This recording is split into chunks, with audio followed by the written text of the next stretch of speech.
बिस्मिल्लाहिर्रहमानिर्रहीम।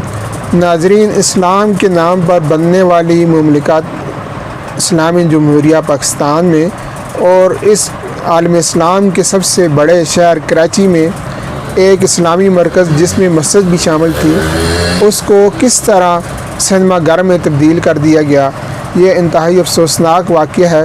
इसकी तफसीलात जानने के लिए आप इस वीडियो को आखिर तक देखिए।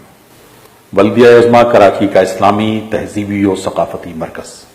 मेरे क़याम का ख्वाब 80 की दहाई में 15वीं सदी हिजरी के आगाज के मौके पर फेडरल बी एरिया के काउंसलर और जमात इस्लामी के रहनुमा जनाब इखलाक अहमद ने देखा। मेयर कराची अब्दुल सत्तार अफगानी और बल्दिया की कौंसल ने इस ख्वाब को ताबीर देने का फैसला किया। 8 जून 1982 को governor Sindh lieutenant general SM Abbasi ने संग बुनियाद रखा और मेरी तामीर शुरू हुई। लागत का तखमीना 1 करोड़ 28 लाख रुपए था, जबकि प्लॉट की कीमत भी कई करोड़ थी। जनाब इखलाक अहमद मेरे हवाले से माजी के औराक उलटते हुए कहते हैं, इस सेंटर में जो सीटिंग अरेंजमेंट है वो 750 अफराद का था, मर्द नीचे और गैलरी में ऊपर औरतें।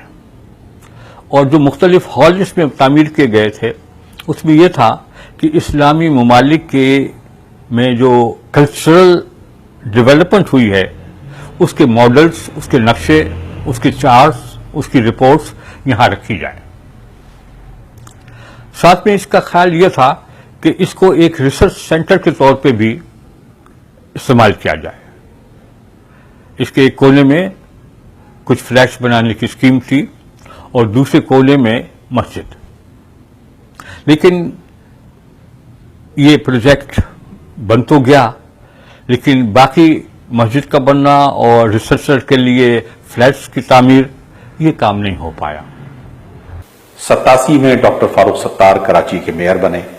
मैं उनकी तरजीहात में शामिल नहीं था। तामीराती काम की रफ्तार सुस्त हो गई, लेकिन काम जारी रहा। 90 की दहाई में मेरी तामीर मुकम्मल हो चुकी थी, लेकिन अरबाब इख्तियार की तवज्जो और दिलचस्पी न होने के सबब मैं एक खाली इमारत ही रहा, इदारा न बन सका। 2001 में नेमतुल्लाह खां कराची के पहले नाज़िम मुंतखब हुए। शहर के साथ साथ मेरी भी किस्मत जाग उठी। उन्होंने फैसला किया कि मेरी तामीर के मकासद को पूरा किया जाए, मेरी इमारत पर एक अजीम शान मरकज कुरान और सुन्ना कायम किया जाए। इस हवाले से सिटी काउंसिल ने कई अहम करारदादों की मंजूरी दी। सिटी गवर्नमेंट की बजट में खतीर रकम मुख्तस की गई। मेरी तज़ीन व आराइश करवाई गई। 2005 में ऑडिटोरियम के लिए बेश कीमत कुर्सियां खरीदी गईं और AC प्लांट नस्ब करवाया गया। शहर के मारूफ अहले दानिश पर मुश्तमिल गवर्निंग बॉडी तश्कील दी गई। मेरे अहाते और ऑडिटोरियम में मुख्तलिफ नौइयत के इस्लामी, तालीमी और सकाफती प्रोग्रामात मुनक्किद होने लगे। अगस्त 2005 में नेमतुल्लाह खां का दौर निजामत खत्म हुआ और MQM के मुस्तफा कमाल के सर पर शहर की निजामत का हुमा बिठा दिया गया। कुछ ही अरसे के बाद उन्होंने न जाने क्यों और किसके कहने पर मुझे भांडों और मिरासियों के हवाले कर दिया। मैं अल मरकज इस्लामी से शानजे ऑडिटोरियम बना दिया गया।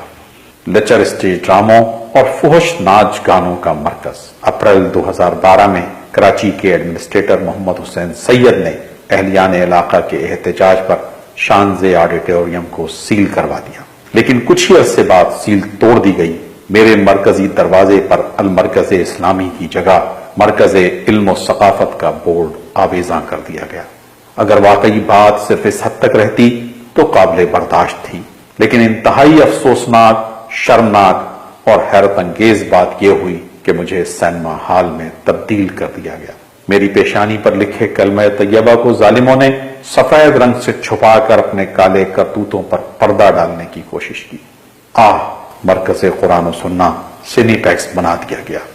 शहर के वस्त में वाक़ एक सरकारी इमारत में पाकिस्तान दुश्मन पड़ोसी मुल्क भारत की फुहश और नीम उरिया फिल्मों की नुमाइश शुरू हो गई। कुछ लोगों को मेरी कहानी पर यकीन नहीं आता। मेरे दरो दीवार में बने मेहराबों और छत पर बने गुंबदों को भी यकीन नहीं आता कि ममलिकत खुदादाद में ऐसा जुल्म भी हो सकता है। کہ مرکز قرآن و سنہ کو سینما گھر میں تبدیل کر دیا جائے، اور ایسا کرنے کے ذمہ دار وہ لوگ ہوں جو خود کو بانیان پاکستان کی اولاد کہتے ہیں، وہ بانیان پاکستان کہ جنہوں نے پاکستان کا مطلب کیا لا الہ الا اللہ کا نعرہ بلند کر کے پاکستان حاصل کیا تھا۔ میری محرابیں، میرے گنبد سوال کرتے ہیں کہ بابری مسجد کے گنبدوں کو شہید کرنے والے تو جنونی ہندو تھے، میرے گنبدوں کی حرمت کو پامال کرنے والے لوگ کون ہیں؟ کوئی اپنا تو یہ کام نہیں کر سکتا۔ یقین جانیے کہ میں شانزے آڈیٹوریم نہیں ہوں، شادی لان اور سینما گھر بھی نہیں ہوں، میں المرکز اسلامی ہوں۔ کراچی کے لوگوں، گنبد 1400 سال سے اسلامی طرز تعمیر کی علامت ہیں، سینما گھروں پر گنبد نہیں ہوتے، یہ بات کون نہیں جانتا؟ کیا آپ میری شناخت کی بحالی کے لیے آواز اٹھائیں گے؟